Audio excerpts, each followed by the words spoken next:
Ladies and gentlemen, welcome to the Rajas Kakasungura YouTube channel. It is a beautiful morning, and the overwhelming support I'm receiving towards the Widows Conference we are having in this month is amazing. I have received a number of cloth donations. Already 4 sacks have arrived in Kisii, and I'm still receiving other calls. More are on the way. Those of you who want to support something for Christmas, you can support unga. You have a company that inatengeneza unga wa kupika. Uko na company yenye inatengeneza unga wa ngano. Uko na company ya kutengeneza mafuta. You have a company yenye inatengeneza anything that can assist these widows and the orphans. We will highly appreciate. Utanipigia simu on my phone number 0700-169444. It will be a marketing opportunity also for you. Imagine bring bundles of cooking flour na tunatangaza kwamba kampuni fulani tunaonyesha picha ndio imetupatia unga kwa wajane. It's a marketing strategy also. So if you have anything that can assist these women, please, you're welcome. My number is in the public domain. You can call me. We organize on the possible way they can reach in the church. The conference is set to happen at Nyamataro PAG Church in Kisii. We are expecting close to 200 widows who are going to attend that conference. So we hope God is going to do a miracle so that we make them smile as they finish the year 2024. Back to politics. Anyone who associates himself or herself with William Ruto must terribly fail. There's no doubt about that. Look at Aisha Juma. Aisha Juma ran away from Raila and joined William Ruto. Yesterday, he was in Homa Bay begging to come back. Look at Gachagua. Gachagua is now at home after supporting William Ruto.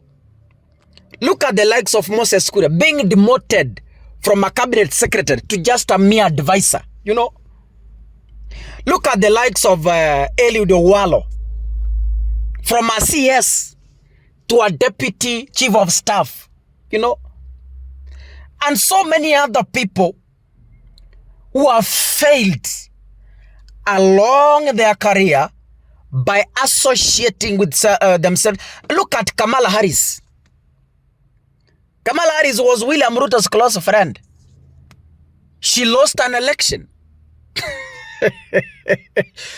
The US ambassador, a very close friend and someone who helped William Ruto to rig our victory, is going home after Trump's win.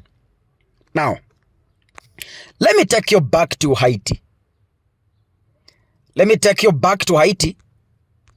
And Haiti is William Ruto's darling, because our forces are in Haiti fighting bandits.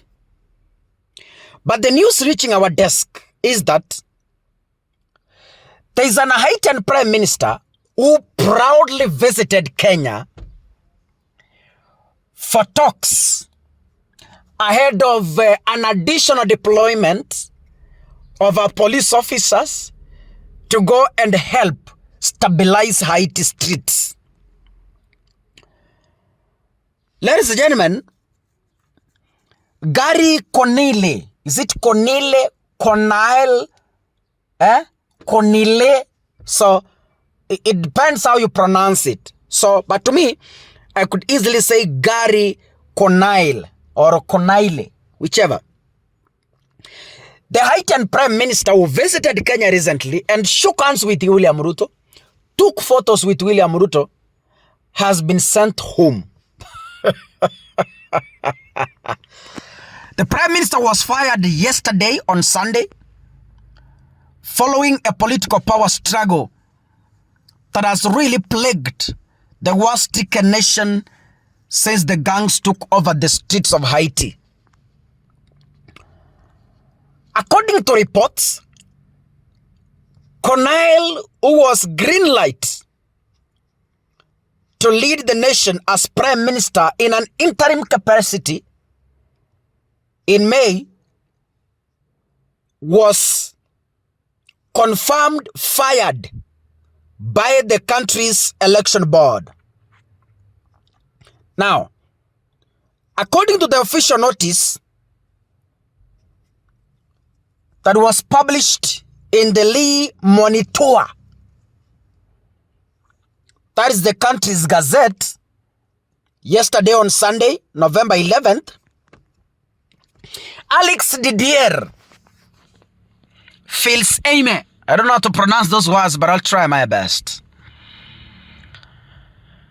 Who is an entrepreneur who owns a chain of dry cleaners and a former Senate candidate, was selected by the Transition Council to take Cornelius' space. But as of now, the reason for his firing, the details still remain scanty. But we all know on October 10th, the impeached Prime Minister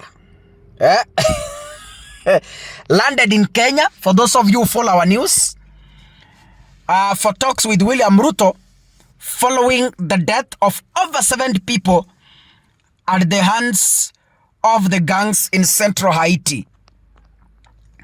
William Ruto and the Prime Minister, they held bilateral talks, according to the report that was released from State House, on the multinational security support mission, which is led by Kenya. They discussed ways of strengthening the long-standing ties between Kenya and Haiti, particularly in the areas of mutual interest, including security, cooperation, and fostering partnerships that promote regional stability. Could the firing be Trump's effects?